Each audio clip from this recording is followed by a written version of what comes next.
Magandang umaga mga kasinggan. Dito naman tayo. Papunta tayong Tarlac, sa bayan kung saan na pinanganak ang sino ba? Yung na lugar na Chris Aquino pala yun. Tarlac pala yun. Sa Conception ba yun? Hindi ko alam. Doon sa pinakamalaking tubuan, yung tubuan ng factory dito sa Pilipinas, di ba? Sa Tarlac natin makikita yon mga kasingko. Sa Hacienda Luisita. Ayan. So sa Tarlac po yun na mga kasingko. So kasama po natin ngayon. Papinan tayo. May pupunta kami doon, makikain kami doon. Hindi ko lala yung sino pupuntahan.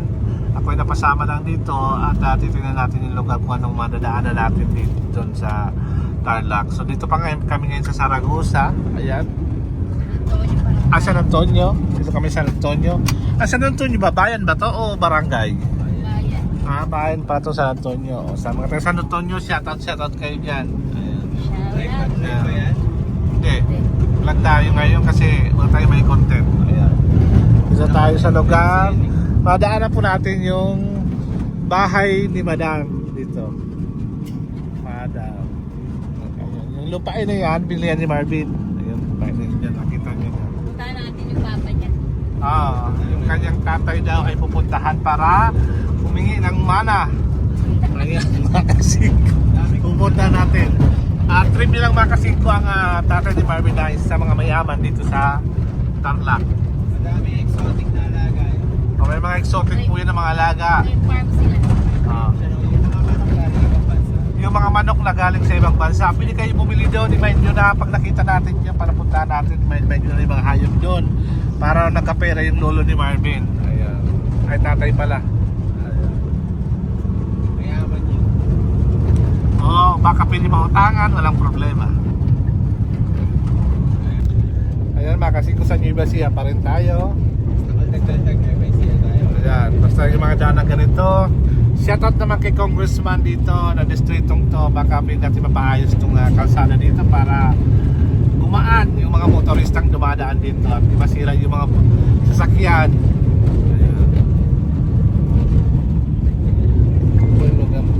Kung napansin nyo mga kasi kung alam nyo yung lugar sa Zaragoza, doon po nakatira si parang Jeric po, yung kanilang kumpare, doon po nakatira. Yung isa rin po yun na mga, hindi mo ba napansin ng mga kaibigan ito yung Madam Thomas si Marvin, mga mapera. Yung si parang parang Jeric po ay isa rin po itong negosyante. Dito po yung madaanan po natin yung bahay niya. Kung napansin nyo mo, ito ko lang kung may nag-vlog at si Rowell na yung bahay na big house to, no? Pumadaan po natin yun doon. Parang Jeric nag-house tours. Doon sa bahay na yun. Isa rin po yun. Ginawa rin po yun ni Marvin na bahay na yun na May vlog din sila parang Jeric. May vlog din sila parang Jeric. Yung Consume, may vlog din po yung Consume, Team Consume po. Pag kina po sa Facebook, meron po yung kasama po yung kanyang kapatid doon sa pag-vlog at ang mga yung mga grupo ng mga kulokoy. Ayan mga kasing. So ayan, panoorin nyo lang kung gusto nyo manood doon. Check nyo.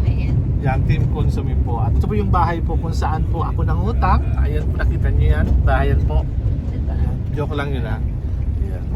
So dito na po tayo dadaan sa Santo Cristo and Papaya. Ayan po yung Santo Cristo, Papaya. Mapasok po kami dyan. Mga light vehicle lang pwede pumasok dyan. Naalala ko dito kami na wala tayo dito Ito lugar to kasi may nung pag-uwi natin galing tayong galing kami sa Pangasinan doon. Kasi may naayos yung daanan dito. Dito kami ano ba yun? Nakuha tayo? Ano ba yun? Yung dito yung nakadaan nakuha tayo. Di ba kami inaayos dito, di ba? One way doon kung saan kami nakadaan. Buti nakuha kami, nakaalis kami dito sa lugar na to. Ayan. Ano binibili ni Marvin? Ano yan? Kwek. Bibili po si Marvin ng kwek para sa pampalakas ng katawan. Ayan. Ito din yung Hindi ko makita. Ayan. Ito ang aming pagkain ngayon. So, snakan namin na kwek. Ito po yung matagpuan sa San Antonio. Ayan po. Kumain din sila ng kwek. Ayan. Paborito pa sila itong pagkain na ito.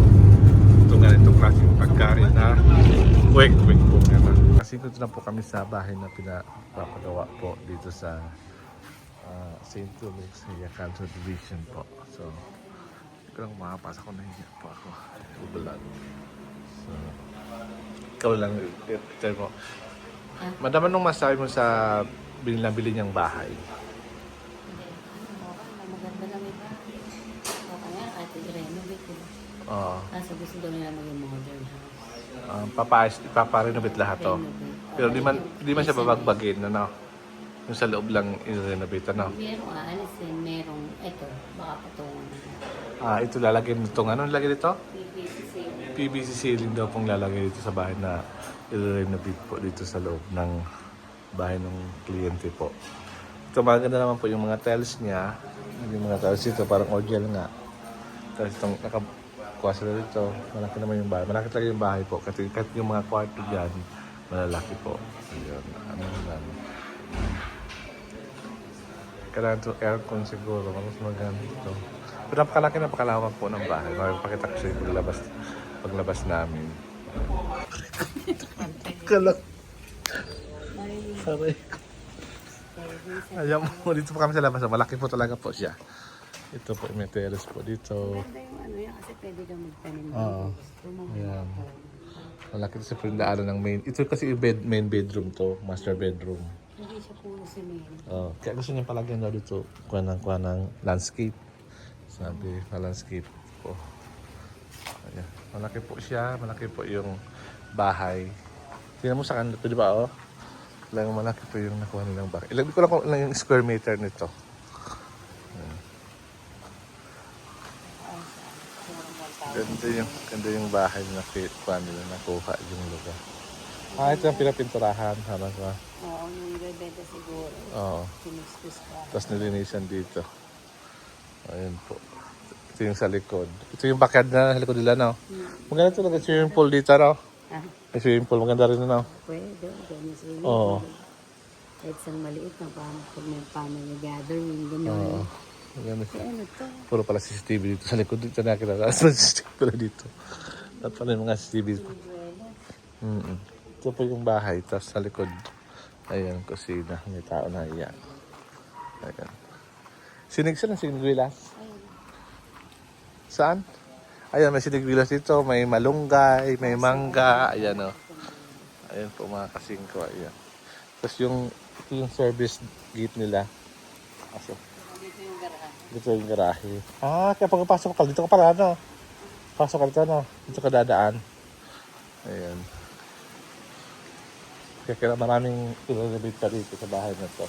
Pero malaki yung bahay po. Ito naman po yung parking nila po dito. Ayan.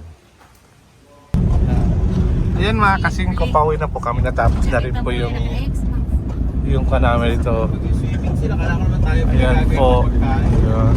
Wala po yung swimming sila. Po, pauwi na po kami. Tapos na rin po yung trabaho namin dito.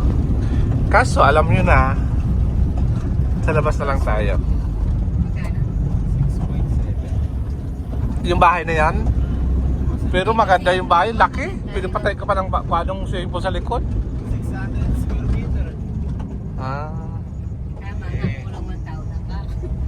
Ayan, mga kasingko. Nasa value rito. Kasi subdivision. Ayun mga kasingko. Na rin Ang kami. maganda nung bahay din. Mga 12 buwan na 12. Likod niya, pwede mo tayo Nga, 12 na ng tanghali. Sa akin yung landscape eh. So sama kami. Pauwi na kami at kain na kami. Yan. Saan tayo kumain? Yan. Nakakain. Diyan sa gilid. Ayan na. Tayo. Ulaman ito Jollibee? Meron. Meron ba? Yes. Ayan po. Mag-drive-thru na lang daw po kami para mabilis kayo makauwi. Budget ba tayo pa drive-thru? Meron ako 200. Ito 250 dito. Meron pa lang 200. Kumain sa bahay. 200. Hindi! Wala tayo. Chicken, C2. Ayan. C2. Ayan. Mga kasingko. Ganda yung ano. Ito yung Tarlac pala, mga kasingko. Ito yung Tarlac na lugar. Tarlac City po. Pero parang, kala ko Tarlac, progress na ito na lugar. Kaya city na nga ito, ano? Ba't di ko na makitang bayan dito? Ano? Ilocano. Oo, mga Ilocano po ang nakatira. Ang salita po dito, Ilocano po. Ano to, Ilocano sa Kapampangan. Ilocano, Kapampangan po yung mga kanilang lingwahe. Ayan, mga kasingko. Bawi na kami. Mabait yung mabait naman daw yung cliente namin dito sa Tarlac. Yun. So, yung mga taga Tarlac, baka meron ka dyan mga pagkain dyan. Ay, kung pagkain. Ano kaya masarap na pagkain sa Tarlac? Di ba yung kakanin yung kakanin na bigas? Yun nata mga pagkain dito mga kasingko. O yung kakanin nata yun, parang kakanin. Pagkain dito. Ay, shout out. Shout pala sa mga taga Tarlac dyan, mga taga Tarlac. Shut up po. Oo. Ayan. Pero malaki rin ito, no? Ang Tarlac. Maluwang ang Tarlac. Oo, maluwang ito. Ayan.